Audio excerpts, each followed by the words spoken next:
दुआरी तव्हांखे माना ईअं सम्झो 2% तकलीफ़ ॾींदो असां 100% ॾींदासीं।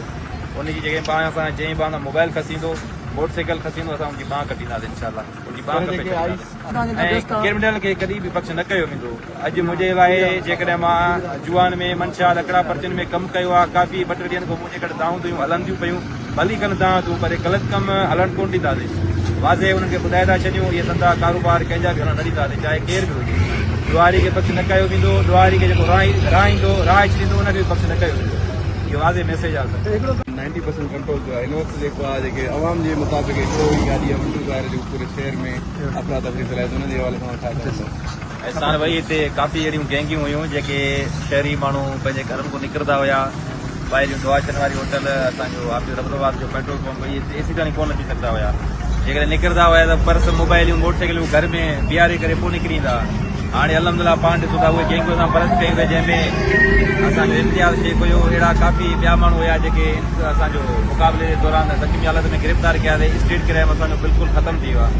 ऐं उन खां अलावा हिते जेको सोशल क्राइम हुयो हालांकि आइस हुयो मंशाद हुयो कचो शराब हुयो या ॿिया ग़लति कम हलंदा हुया। जब सभिनीनि में 2-3 ॾींहंनि में असां सुठो हुन में ऑपरेशन कयो आहे रेड कयो आहे। जेके जुआ जे अदनि में रेडियूं कयूं उन सभई पकिड़े करे चालान करे छॾिया। असां SSP मोहम्मद मुराद कांग्रेस साहब जन जे हुकुम सां असांजे SSP जा सख़्तु हुकुम मक़ाम आतनि हिते इनशाला कंहिं बि क्रिमिनल खे कंहिं बि सोशल क्राइम वारे खे बख़्श न कयो वेंदो। बाक़ी ॾिसो न हिते के अहिड़ा बि हूंदा आहिनि त लाज़मी जेकॾहिं क्रिमिनल खे जंहिंखे पकड़ींदा आहियूं त जा रिश्तेदार ॿिया टिया सोशल मीडिया में फेक आइडियूं ठाहे या तव्हां तूं लाज़मी उहे त कंदा न। सभु न आहिनि त असांजे 20 माण्हू कंदकोट में त 20 असांजे फेवर में हूंदा लाज़मी 2-3 ॾुआरियुनि जा बि रिश्तेदार हूंदा आहिनि ॾुआर जी फेवर में बि हूंदा आहिनि। बहरहाल जेको बि कंदकोट जे माण्हू खे तकलीफ़ सनड़ी तकलीफ़ ॾींदो असां हुनखे तमामु वॾी तकलीफ़ ॾींदासीं छॾींदासीं कंहिंखे कोन। कंदकोट जा माण्हू पंहिंजो रिलैक्स घुमनि ॾींहुं हुजे राति जो अंधेरे हुजे कहिड़ो बि टाइम हुजे घुमंदा वठनि सुकून सां। असां हुननि सां हर वक़्तु गॾु आहियूं। असांजो SSP मोहम्मद मुराद गांगुरो साहिब ऐं उनजी टीम असां सभु आवाम सां गॾु आहियूं। कंदकोट कश्मीर जे माण्हुनि सां कोई बि टाइम टेबल कोन्हे त तव्हां राति जो 8 बजे 9 बजे गाॾियूं न कढो या घर में सुम्ही पओ धंधा कारोबार बंदि थियो न। बिल्कुलु इहो कमु ख़तमु थियो आहे। सॼी राति पंहिंजा धंधा कारोबार हलायो ऐं ॿाहिरि घुमंदा वठो इंजॉय कयो इनशाला। दुआरी तव्हांखे माना ईअं सम्झो 2% तकलीफ़ ॾींदो असां 100% ॾींदासीं। उनजी जॻह पाण असां जंहिं पाण मोबाइल खसींदो मोटरसाइकिल खसींदो असां उनजी बांह कटींदासीं इनशाला। उनजी बांह कटे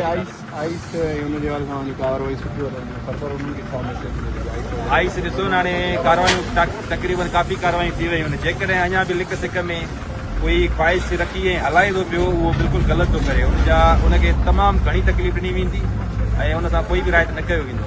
उनखे मां वाज़े तौर सां जुआ हुजे मंशाद हुजे आइस आहे या ॿिया जेके ग़लति कम आहिनि महिरबानी करे उन्हनि कमनि खां परे थी वञनि उन्हनि कमनि खां पाक थी वञनि ऐं पंहिंजो सुठो रस्तो अख़्तियार कनि। या हिते काफ़ी अॻु में बि मां तव्हांजे ज़रिए तव्हांजे तवसल सां मां मैसेज ॾिनो मोबाइल में काफ़ी उन में माण्हू कुझु सम्झी विया। इहे न आहिनि त पोइ न सम्झंदा आहिनि। असांजे मैसेज खे कुझु माण्हू सम्झी विया क्राइम खां परे थी विया क्रिमिनल खे राइण छॾे विया क्रिमिनल खां यारी छॾे विया क्रिमिनल सां खाइण पीअण छॾे विया आहिनि। हाणे बि इहा ई उमेदु आहे त मां इहो मैसेज ॾियणु चाहियां थो कंदकोट जे अवाम खे हिते जेके कुझु माण्हू ॾुआरियुनि सां लॻा पिया या उन्हनि सां वास्ता आहिनि इहे बिल्कुलु ख़तमु करे छॾियो। पंहिंजे सुठनि माण्हुनि सां वास्तो रखो पंहिंजे शहर खे शहर बणायो। कंदकोट तव्हांजो सुठो शहर आहे। कंदकोट कारोबार जे हिसाब सां भलो आहे। कंदकोट में तमामु सारा दीवान कारोबारी माण्हू आहिनि उन्हनि सां सुठो पंहिंजो रवियो रखनि ऐं उन्हनि सां साथ ॾियनि। जीअं ई कंदकोट रोशनी जो शहर थिए ऐं कारोबार सां पंहिंजो चमकी हले हीअ कंदकोट जे अवाम जे लाइ फ़ाइदो आहे। जेकॾहिं हिंदू माण्हू रोज़ानो रोज़ क्राइम जे हिसाब सां हलंदा वेंदा त कंदकोट फिटी वेंदो कंदकोट गैराबाद थी वेंदो ऐं हीअ शहर जो शहर न रहंदो। असांजी पूरी पुलिस ऐं असांजे SSP इहा ई कोशिशि आहे त कंदकोट जे अवाम खे कंदकोट जे माण्हुनि खे तहफ़ुज़ ॾियूं हर ग़लति शइ खां ऐं क्राइम खां तहफ़ुज़ ऐं महफ़ूज़ रखूं इनशाला। पूरी असांजी कोशिशि आहे ऐं क्रिमिनल खे कॾहिं बि बख़्श न कयो वेंदो। अॼु मुंहिंजे लाइ जेकॾहिं मां जुआन में मंशा लकड़ा पर्चनि में कमु कयो आहे काफ़ी 2-3 ॾींहंनि खां मुंहिंजे गॾु दाऊं हुयूं हलंदियूं पियूं भली कनि तव्हां तूं पर ग़लति कमु हलणु कोन ॾींदासीं। वाज़े हुननि खे ॿुधाए था छॾियूं इहे धंधा कारोबार कंहिंजा बि हलणु न ॾींदासीं चाहे केरु बि हुजे। दुआरी खे बख़्श न कयो वेंदो। दुआरी खे जेको राह ईंदो राह छॾींदो उनखे बि बख़्श न कयो वेंदो। इहो वाज़े मैसेज आहे। दाख़िली रस्ता जेके बि आहिनि ॿाहिरियूं हुजनि अंदरियां हुजनि सभिनीनि में इहे कैमरा असांजे जनाब SSP साहिब जे हुकुम सां सभिनी में लॻाई वेंदियूं ऐं नफ़री बि तमामु वधाई वई आहे। अञा नफ़री वधाई वेंदी। दाख़िली रस्ता जेके बि शहर जा आहिनि हुन में चौकियूं क़ाइमु कयूं वेंदियूं ऐं असांजी 15 जी त तमामु बहितरीनु सर्विस आहे। हिन वक़्तु तव्हांखे ख़बर आहे किथे बि कॉल ईंदी आहे 2 मिंटनि में पुलिस हुते पहुची वेंदी आहे। ऐं हिते अलहमदिल्ला अॻु ऐं हाणे पुलिस में तव्हांखे फ़र्क़ु नज़र ईंदो। हाणे पुलिस विढ़े थी, बाक़ाइदे विढ़े थी पई। जेकॾहिं 3 क्रिमिनल आहिनि, हिकिड़ो पुलिस वारो अॻियां थो उनखे सुठो मोट ॾिए थो पियो। राति बि तव्हां ॾिठो हिकु क्रिमिनल सां मुक़ाबिलो थियो जेको ज़ख़्मी हालत में गिरफ़्तार कयोसीं। गुलशेर महिला डिग्री कॉलेज सिटी में तमामु घणो उहो क्राइम में माना एक्टिव हूंदो हुयो।